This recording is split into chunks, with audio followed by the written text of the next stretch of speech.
Hi guys, dito tayo ngayon sa Saitan Residences sa Mandaluyong. So, habang hinihintay natin si client, i-test na natin yung sequence of operation ng equipment na inabay nila sa atin. By the way, ito yung ating 2026 na design, double membrane with one-time flashing and time delay. Yung sa auto flash niya, ang ginagamit natin na tubig, hindi salt water o filtered water. Purified o yung permit para mas maalagaan, mas malinisan yung membrane during auto flashing.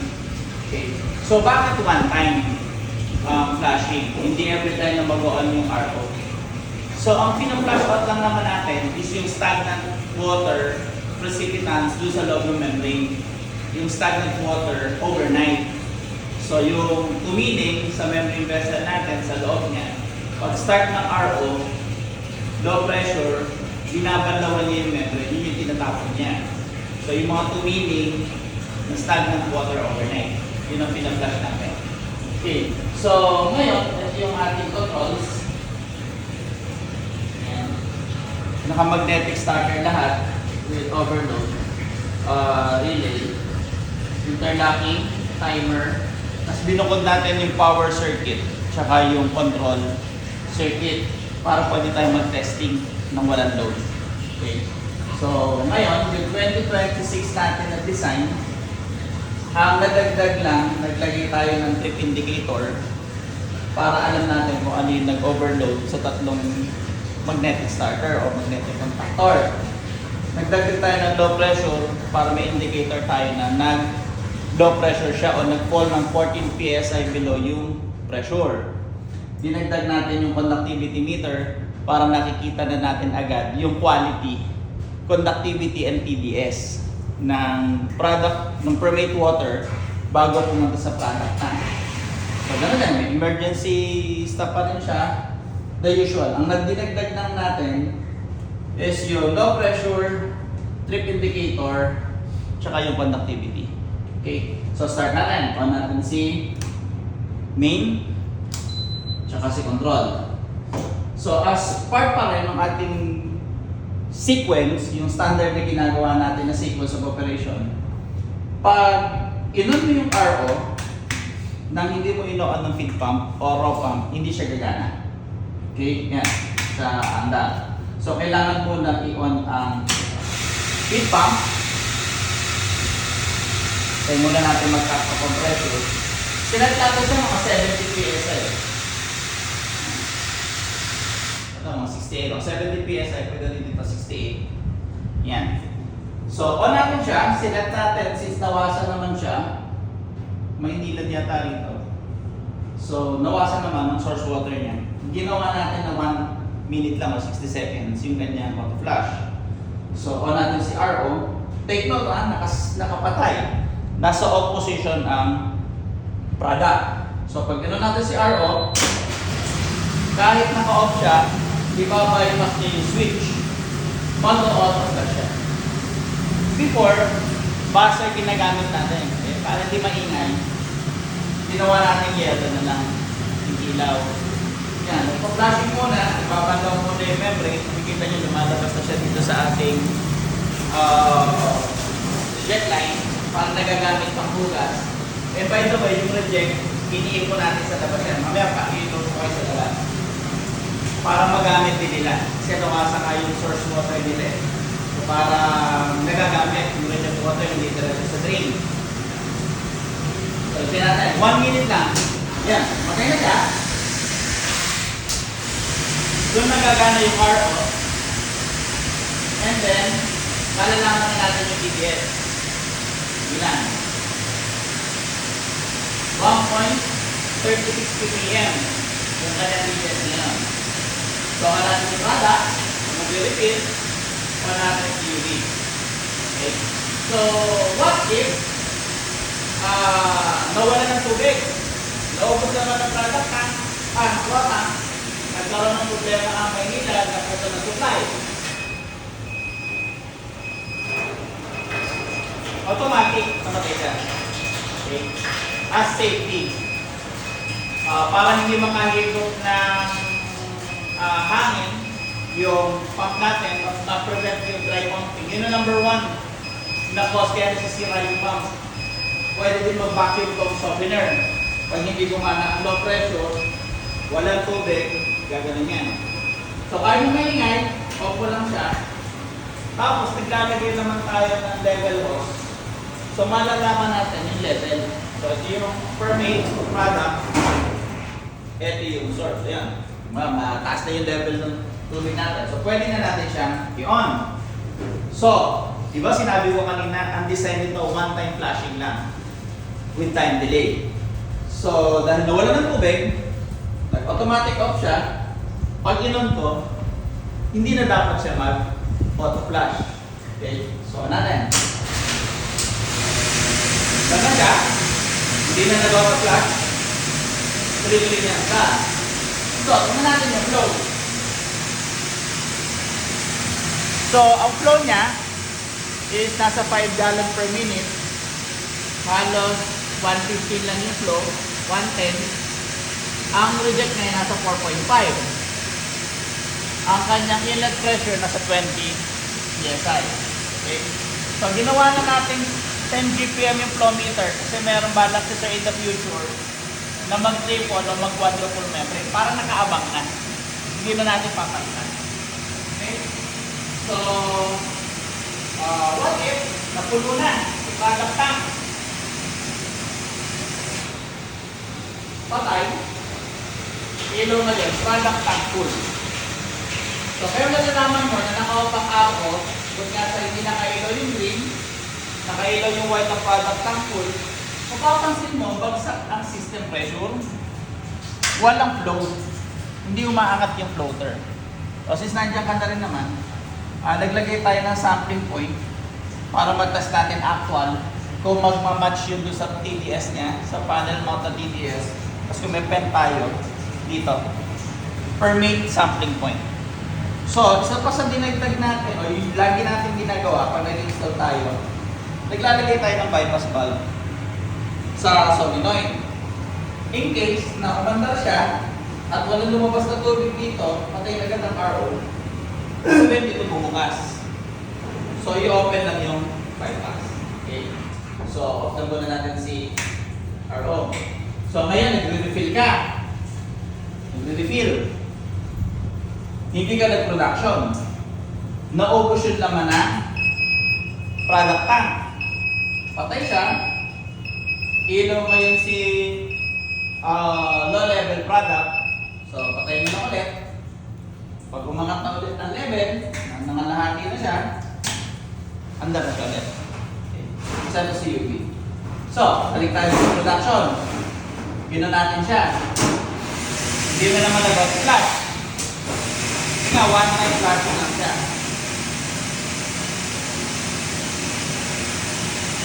Gina natin sa kanyang TDS.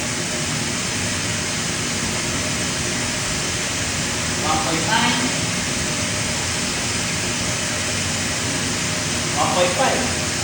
So, 1 lang halos ang kanyang TDS, mapababa. So, isa pa sa dinagdag natin safety features niya is, what if nagpo-production ka, hindi mo napansin, mali yung oras, yung time of day, mali yung time of day niya, nag-backwash, na nagpo-production ka. So, isa sa dinagdag natin safety dito, isa dito sa tatlo, mag-auto-backwash, patay yung araw. Okay. I-backwash natin ito 7 minutes. Unlock.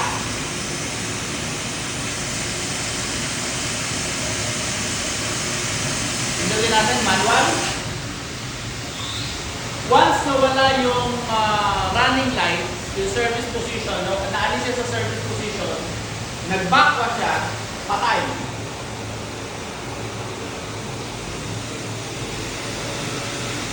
As protection. Lalo na sa softener. Para hindi siya makahigop na sim.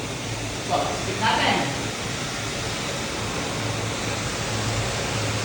Kung hindi mo pinatay yung switch, dapat pag nag-service to, nagkaroon ng running light, dapat tumandar siya ulit. Ito yung bakwas.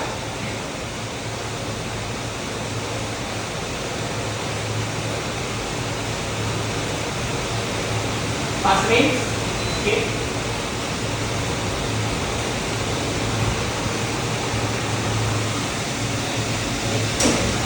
Handa. Sabay.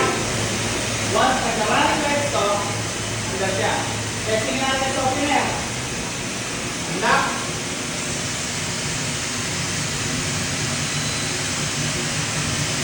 Manda. Manual backwash. Once nawala yung running light, umikot yung cycle niya. Patay. Skip natin. Ayun, trigger din yung low level kasi bumagsak yung pressure niya. Dahil nag-backwash. Tapos nyo, below to. Dahil nag-backwash siya.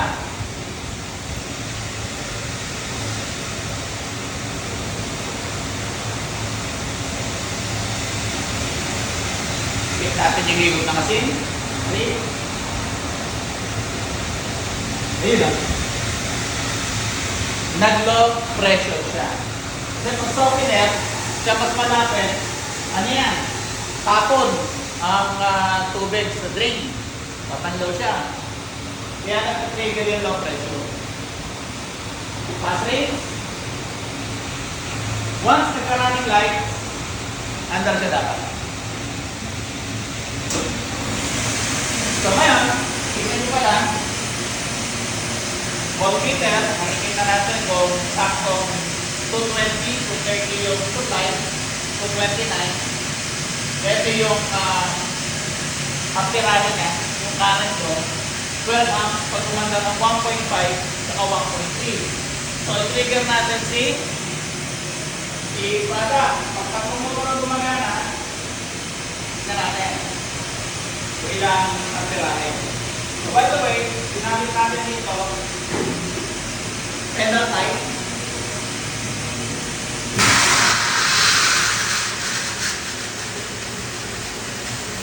Pag tatlong motor ang umaandar, pinamayo ka lang. Amin. Tatlong motor ang gumagana, 16 amps. Bingo. 14. 12. Initially, may tinatawag kasi starting current, ngayon, sa 12. Once kumandorin mo to, parang may 17 pa kanina eh. 6. So, naka-pedal type na rin siya. So, yung reject, ilagay natin sa labas yung reject ha. At mga kalahati na yung reject niya. So, ito yung ano niya. Kung gusto nilang gamitin, dito pang car wash, pang ano, o ano man ang paggagamitan, gagamit nila yung reject. Oh, by the way, nasa basement 3 pala tayo. Ayan. Sa basement 3. Okay? So, pasok tayo ulit.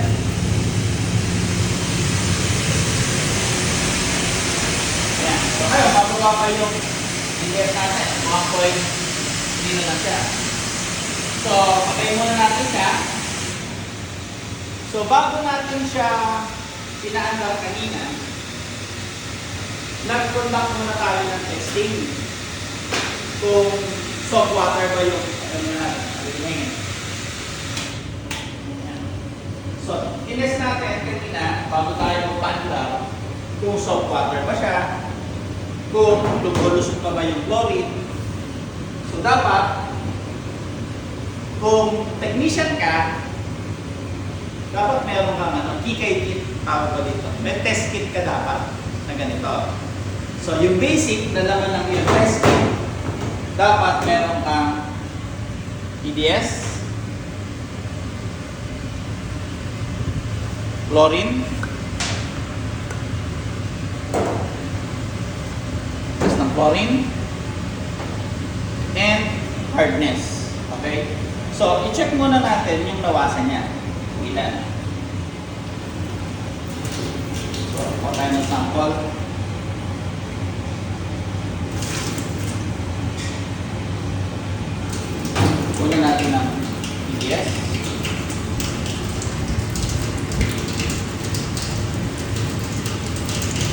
1994 yung nawasan niya. Okay, 1994. Up, down, up, down. By the way, itong TDS meter na to, parang 7-in-1 siya. So, na-measure natin ng ppm,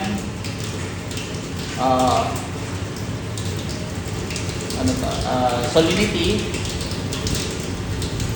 specific gravity, conductivity, ORP, millivolts. Na-check din yung ORP niya. So 250 millivolts. Yung ORP ginagamit yan to check yung antioxidant properties niya. So pH 7.3 neutral. Conductivity 154 microsiemens. Maganda to, may app. Kaya na ginagamit na pang-record is yung phone ko. Nandun yung app. May software. So makikita mo lahat ng information doon. Okay. So check natin yung hardness ng mawasa, kung soft water ba siya o hard. So ginagamit natin, although mas mahal to, medyo pricey, pero accurate siya. Hindi kagaya ng ibang test strip. Yung ibang test strip, mahuhula ka eh. Walang magmamatch doon sa comparator. Dip mo lang siya, 1 to 2 seconds. So hard water siya. Okay. Hard. Soft, hard, very hard. So nasa 7 siya. Kuha tayo sa ulit.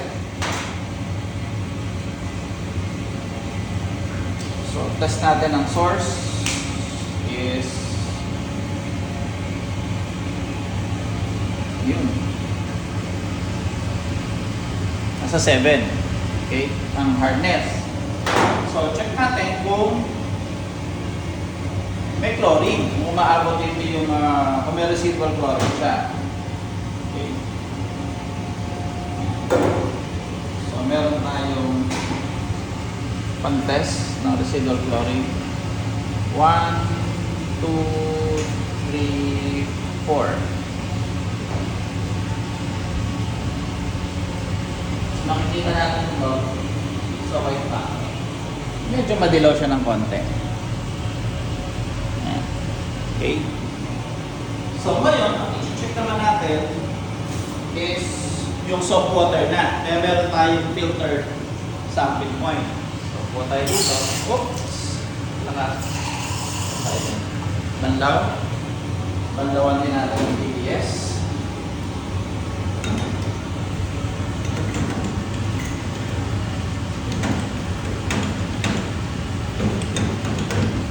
Banlaw. Ulit.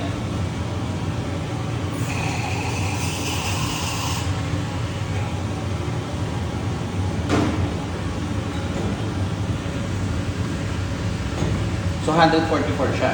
Ay, hindi. Naka-microsiemens pala tayo, naka-conductivity. So ppm. Banlaw. Last. Kasi ginamit natin kanina sa road.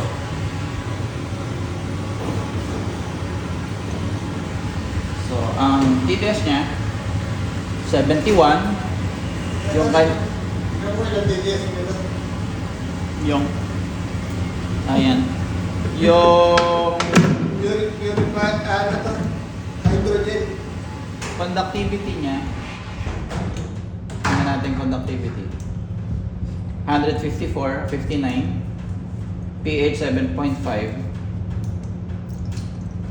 141. Yan. So, check natin kung hard water pa siya.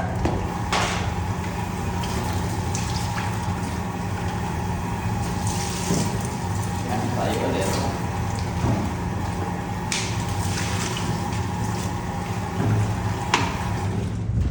Yan. 1.5 na lang siya. By the way, hindi pa humihigop ng asin ng ating softener. Check natin ulit. So, soft water na siya. Kasi ang kalaban ng membrane is hardness. Pag hard ang tubig, affected ang flow mo.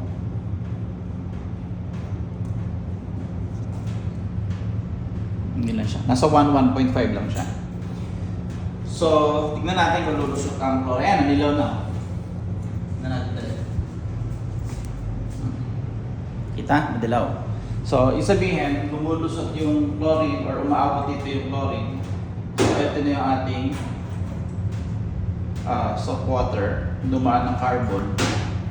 Kung nasisipsip, na-absorb ng ating carbon yung chlorine. 1, 2, 3, 4. Sip natin. Hello? Wala pa rin. Balikan natin yun mamaya. So ngayon, kuha natin ng sample is yung purified. Kung magmamatch nga siya dito. So, hindi na siya nagana. Hindi na siya nag-autoflash. Kaya natin siya dito. Ano ba? Kaya natin magsabi guys. Dito na. So, TDF. 1.7. So, kuha tayo sample doon. Lantaw.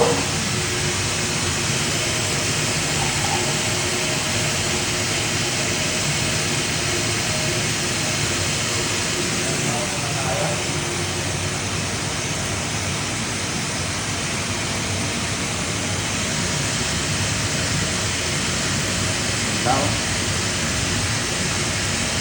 Ito ay ginamit natin sa mataas na PDL. Lantaw muna tayo.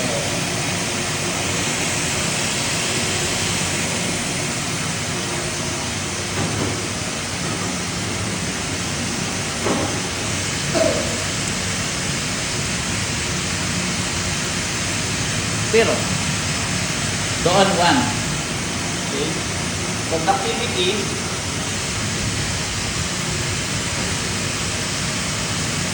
Conductivity niya. Itong ORP nasa 185 millivolts. pH niya. Punta tayo sa conductivity ulit. pH niya nasa 6 na, yung kaninang 7. Ang purified slightly acidic. Conductivity 3 ang conductivity niya. TDS